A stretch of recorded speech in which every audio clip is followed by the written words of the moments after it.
समोत्पाद वक्र से संबंधित पिछले वीडियो में हमने जाना कि समोत्पाद वक्र पर एक उत्पादक का संतुलन किस स्थान पर होता है और इसकी 3 शर्तों की हमने विस्तार से चर्चा की थी। जिसमें पहली शर्त हमने डिस्कस की थी कि समोत्पाद वक्र पर एक उत्पादक का संतुलन उस बिंदु पर होगा जहां समोत्पाद वक्र समलागत रेखा को स्पर्श करता है, और दूसरी चीज स्पर्श बिंदु पर समोत्पाद वक्र का ढाल और समलागत रेखा का ढाल बराबर होना चाहिए, और तीसरी जो शर्त हमने डिस्कस करी थी कि स्पर्श बिंदु पर समोत्पाद वक्र मूल बिंदु के प्रति उन्नतोत्तर होना चाहिए। इसी क्रम में आज के इस वीडियो में बहुत महत्वपूर्ण बात डिस्कस करने वाले हैं, जिसे रिज रेखाओं या परिधि रेखाओं के नाम से जाना जाता है। समोत्पाद वक्र का सबसे महत्वपूर्ण उपयोग यह है कि इसकी सहायता से हम उत्पादन के आर्थिक और अनार्थिक संयोगों को अलग अलग कर सकते हैं। मैंने यह चित्र बनाकर रखा हुआ है। चित्र में ये रिज रेखाएं हैं। ये देखिए, ये मूल बिंदु है। मूल बिंदु से ओजी पहली ऊपरी सीमा रेखा है और निचली सीमा रेखा को ओएच से डिनोट किया गया है। जैसा कि हमें पता है कि समोत्पाद वक्र को आगे बढ़ाने पर ये चूड़ियों की भांति गोल हो जाते हैं, तो समोत्पाद वक्र के माध्यम से हम उत्पादन किस क्षेत्र में करना फायदेमंद रहेगा और किसके बाद उत्पादन करना नुकसानप्रद रहेगा, इसकी बहुत ही अच्छी तरीके से व्याख्या रिज रेखाओं या परिधि रेखाओं के माध्यम से कर सकते हैं। तो यहां देखिए, मैंने क्या किया, एक 3 समोत्पाद वक्र लिए। पहला समोत्पाद वक्र IP1 है, आइसो प्रोडक्ट 1, दूसरा आइसो प्रोडक्ट 2 और आइसो प्रोडक्ट 3। आइसो प्रोडक्ट 1 जो है 60 के प्रोडक्शन बता रहा है, आइसो प्रोडक्ट 2 80 के प्रोडक्शन को बता रहा है, और आइसो प्रोडक्ट 3 जो है 100 के प्रोडक्शन को बता रहा है।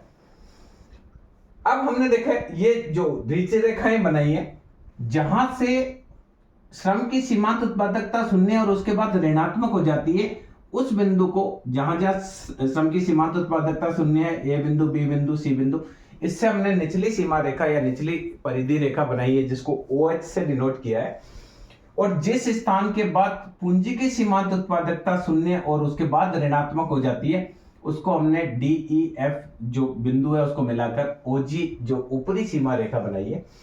उत्पादन के अंतर्गत इस सीमा रेखाओं के भीतर उत्पादन करना एक उत्पादक के लिए फायदेमंद रहता है, और इसके बाहर अगर वह उत्पादन करता है तो उत्पादन भी कम होता है और उत्पादन की लागत भी ज्यादा आती है। ये हम इस रिज रेखाओं के माध्यम से आज समझेंगे। तो ये जो है रिज रेखाएं, अगर आपसे ये पूछा जाए रिज रेखाएं क्या है, तो आप उसको डिफाइन करेंगे। रिज रेखाएं वह रेखाएं होती है जो उत्पादन के आर्थिक और अनार्थिक संयोगों को अलग अलग करती है। रिज रेखाओं के भीतर स्थित सारे बिंदु उत्पादन की दृष्टि से आर्थिक संयोगों को बताते हैं, और रिज रेखाएं के बाएं और या दाएं जितने भी बिंदु है वो रिज उत्पादन के अनार्थिक संयोगों को बताते हैं। अर्थात ये बताते हैं कि एक उत्पादक को उत्पादन किस सीमा रेखा के बीच में करना चाहिए। सामान्य रूप से ये माना जाता है कि एक उत्पादक को रिज रेखाओं के भीतर ही उत्पादन करना फायदेमंद रहता है। यदि भीतर से अगर वह उससे ज्यादा बाहर अगर वह उत्पादन करता है तो उसको लाभप्रद नहीं माना जाता है। इसी चीज को हम प्रूव करेंगे आज इसमें। मान लीजिए, देखिए, पहले उत्पादन C बिंदु पर है जहां K पूंजी है K0 और श्रम की इकाइयां ली जा रही है L3, और उत्पादन हो रहा है, देखिए 100।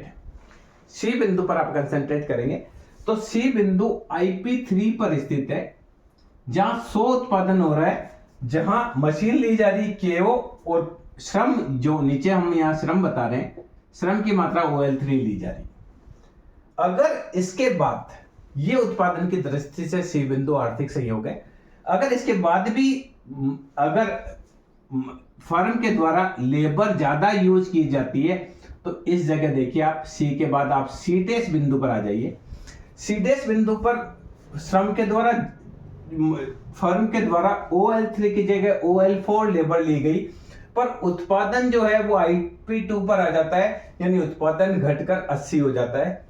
अगर इसके बाद और आप C" बिंदु पर आए जहां फर्म के द्वारा ज्यादा श्रमिक प्रयोग में लिए जाते हैं, यहां श्रम के द्वारा L4 L5 और अतिरिक्त श्रमिक प्रयोग में लिए गए, पर उत्पादन और घटकर 80 से घटकर 60 हो गया, क्योंकि जो ये C" बिंदु है वो IP1 पर है। तो ये बताता है कि इस बिंदु के बाद अगर हम श्रमिक का यूज करेंगे तो वह उत्पादन की दृष्टि से हमारे लिए नुकसानप्रद होगा। क्लियर? यहां देखिए, इसी प्रकार से अगर हम देखें बी बिंदु पर ये श्रमिकों की मात्रा है, इसके बाद में हम और श्रमिक यूज करते हैं। जैसे बी बिंदु है, बी बिंदु पर श्रमिक यहां पर है L2 डैश।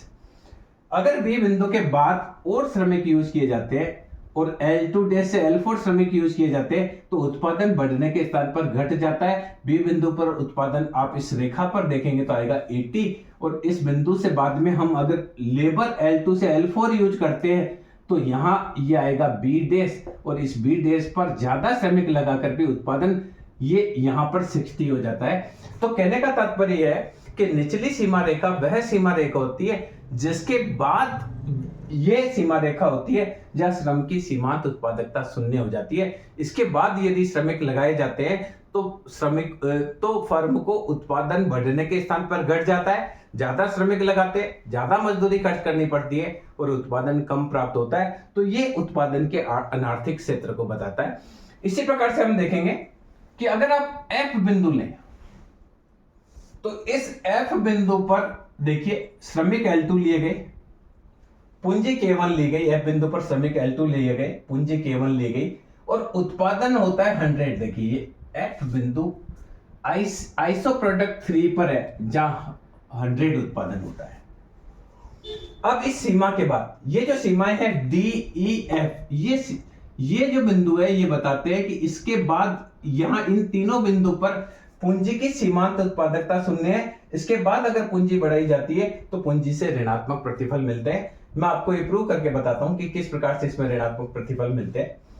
अब देखिए F की जगह F1 पर जाया जाए, अधिक पूंजी अधिक मशीन लगा दी जाए, अधिक मशीन लगा दी जाए तो यहां देखिए पहले L2 श्रमिक यूज किए जा रहे थे, K1 पूंजी यूज की जा रही थी और उत्पादन IP3 आइसो प्रोडक्ट 3 पर था, 100 था।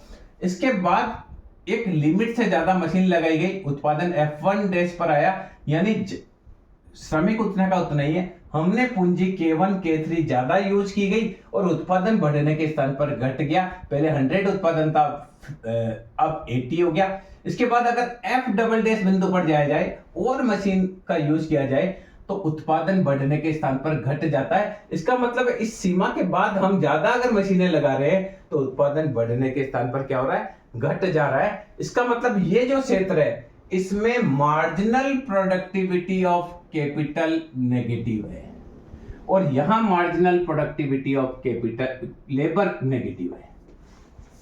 तो यहां देखिए पहला जो सेक्टर है, इस सेक्टर में हम कहेंगे कि मार्जिनल प्रोडक्टिविटी ऑफ लेबर, आप इसको समझेंगे कि ये सेक्टर में आप ये समझे कि यहां पूंजी की सीमांत उत्पादकता ऋणात्मक है। तो OH जो रिज रेखा है, जो कि ये देखिए ये रिज रेखा, मैं इसको डबल हाईलाइट कर रहा हूं, OH रिज रेखा है।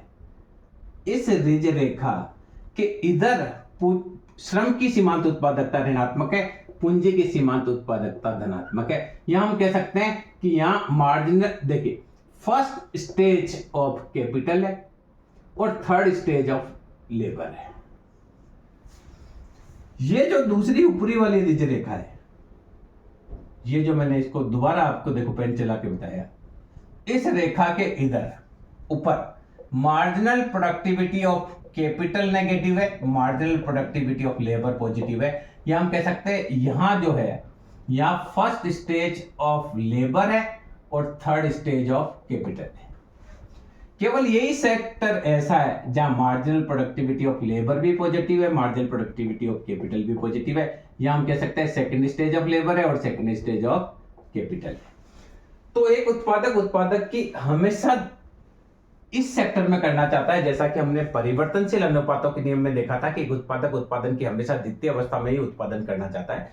तो यहां समोत्पाद वक्र के माध्यम से हम सबसे महत्वपूर्ण चीज है कि उत्पादन के आर्थिक और अनार्थिक संयोगों को अलग अलग कर सकते हैं। जो रिज रेखाओं के भीतर का जो समोत्पाद वक्र है, ये उत्पादन की दृष्टि से लाभप्रद क्षेत्र आता है और इस रेखाओं के बाहर जो समोत्पाद वक्र का भाग है वो उत्पादन की दृष्टि से ऋणात्मक होता है। जैसे भी हम देखते हैं कि लिमिट से ज्यादा अगर लेबर लगा दी जाएगी तो उत्पादन बढ़ने के स्थान पर घट जाएगा।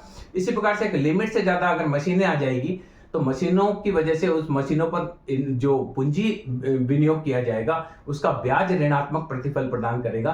तो कहने का तात्पर्य है कि जो ये समोत्पाद वक्र है इनकी ये विशेषता है कि इनके माध्यम से उत्पादन के आर्थिक और अनार्थिक संयोगों को हम अलग अलग कर सकते हैं। थोड़ी सी और बात हम करेंगे ऋज रेखाओं के बारे में। अगर हम देखें जो निचली सीमा रेखा है, निचली सीमा रेखा के बारे में हम देखें तो श्रम इस सीमा रेखा पर ये वो पथ है जिसके हर बिंदु पर पूंजी की सीमांत उत्पादकता तो धनात्मक होती है पर श्रम की सीमांत उत्पादकता ऋणात्मक होती है। ये पूंजी की न्यूनतम मात्रा को बताती है, ये पूंजी की न्यूनतम मात्रा को बताती है जो विभिन्न उत्पादन करने के लिए, देखिए 60 उत्पादन करने के लिए न्यूनतम इतनी पूंजी चाहिए, 80 उत्पादन करने के लिए न्यूनतम इतनी पूंजी चाहिए और 100 उत्पादन करने के लिए पूंजी इतने की आवश्यकता है। तो ये यहां पहली चीज ये है कि ये श्रम की सीमांत उत्पादकता शून्य का है वो बता रही है और पूंजी की न्यूनतम आवश्यकता कितनी है। ये पूंजी और श्रम के ऐसे संयोगों को ये एक सीमा रेखा बताती है कि कहां तक आप पूंजी लगाएंगे। इसी प्रकार से जो ऊपरी सीमा रेखा है ये पहली चीज तो ये बताती है कि किन बिंदु पर पूंजी की सीमांत उत्पादकता शून्य होती है। दूसरी चीज ये बताती है कि न्यूनतम कितना श्रमिक चाहिए 60 उत्पादन करने के लिए, 80 उत्पादन करने के लिए कितना श्रमिक चाहिए। और देखिए ये 60 उत्पादन करने के लिए श्रमिक बता रहा है, ये 80 उत्पादन करने के लिए श्रमिक बता रहा है और ये 100 उत्पादन करने के लिए श्रमिक बता रहा है। तो ये न्यूनतम श्रमिकों की मात्रा बताती है और ये आपस में इनके सहयोग को बताती है। तो इस वीडियो के माध्यम से हमने ये समझा कि किस प्रकार से ऋज रेखाओं के माध्यम से उत्पादन के आर्थिक और अनार्थिक संयोगों को अलग अलग किया जा सकता है। ये जो चूंकि मैंने चित्र पहले से बना रखा था तो ऐसी स्थिति में देखिए इसका चित्र बनाना अगर आपसे पूछा जाए तो बहुत ज्यादा कठिन चित्र नहीं है। देखिए ये आपको क्या करना है, ये आपने एक्स एक्सिस लेना है, यहां लेंगे लेबर श्रम और यहां आप लेंगे पूंजी। अब क्या करना है, ये समोत्पाद बनाने आइसो प्रोडक्ट 1 प्रोडक्शन है 60, दूसरा मैंने आइसो प्रोडक्ट 2 लिया, आइसो प्रोडक्ट 2 प्रोडक्शन है 80, तीसरा मैंने लिया आइसो प्रोडक्ट 3 प्रोडक्शन है 100। अब देखिए जिस स्थान पर ये चेंज होने लगता है वहां से आप प्रथम ऋज रेखाएं बना लेंगे, ये आपकी पहली ऋज रेखा और यहां से जो टर्न होने लगता है वहां बना देंगे, ये देखिए ओ ए और ओ बी, ये ऋज रेखा बना दी। अब देखिए ये क्या बता रहा है, ये बता रहा है कि पैमाने के आर्थिक और अनार्थिक संयोग का है। ये 100 उत्पादन करने के लिए इतनी कैपिटल चाहिए, इसके बाद आप लेबर बढ़ाओगे तो उत्पादन बढ़ने के स्थान पर घटेगा। जैसे देखिए यहां से आप अगर ज्यादा बढ़ाओगे तो उत्पादन बढ़ने के स्थान पर घट जाएगा। जैसे ये लेबर पहली, ये लेबर दूसरी, लेबर तीसरी, ये L1, ये L2, ये L3, ये L4, L5 और L6। तो इस बिंदु पर, ये सी बिंदु हमने पहले माना था, सी बिंदु IP3 पर है, इस पर प्रोडक्शन 100 है। सी के बाद हम सी डैश पर जाएंगे, ज्यादा लेबर यूज करेंगे प्रोडक्शन घटेगा, सी डबल डैश पर जाएंगे प्रोडक्शन घटेगा। इसी प्रकार से ये जो आपका बिंदु है, मान लो इस बिंदु को हम मानेंगे तो ये देखिए इस बिंदु को हमने मान लिया, सपोज ये वाला बिंदु है, इससे ऊपर आप जाएंगे तो ये देखिए 60, ये 80, तो यहां तक आपको इतनी कैपिटल है, इतना लेबर यूज करना पड़ रहा है। मान लो ये लेबर इतना यूज करना पड़ रहा है L2 डैश, इसके बाद आप कैपिटल और ज्यादा यूज करेंगे प्रोडक्शन घटेगा, और ज्यादा लेबर यूज करेंगे प्रोडक्शन घटेगा। तो इस प्रकार से कोई बहुत ज्यादा टफ काम नहीं है, आप ऋज रेखाओं के माध्यम से जो उत्पादन के आर्थिक और अनार्थिक संयोगों को अलग अलग कर सकते हैं। तो मैं समझता हूं ये वीडियो, क्या ऋज रेखाएं होती है, परिधि रेखाएं क्या होती है, ऋज रेखाएं क्या होती है, इसको आप अच्छी तरीके से समझ पाए होंगे।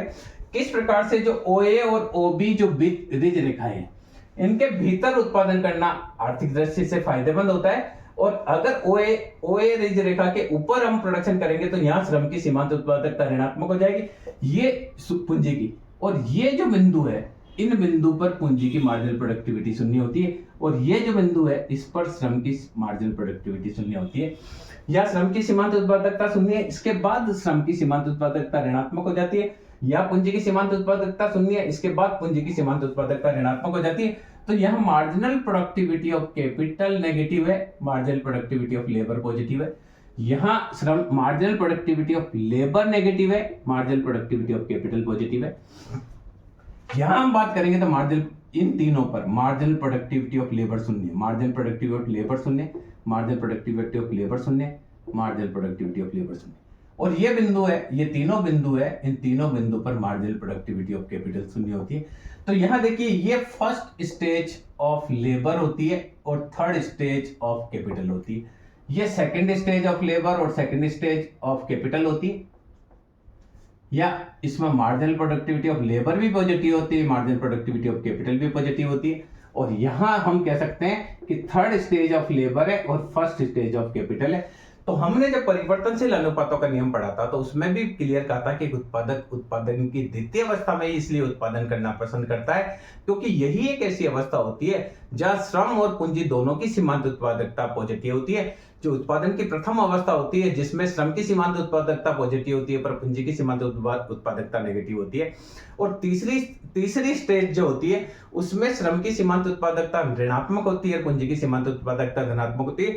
सिमिलरली हम ये कह सकते हैं कि ये फर्स्ट स्टेज ऑफ प्रोडक्शन है, ये सेकंड स्टेज ऑफ प्रोडक्शन है और ये थर्ड स्टेज ऑफ प्रोडक्शन है। वो का वही चीज है जो है।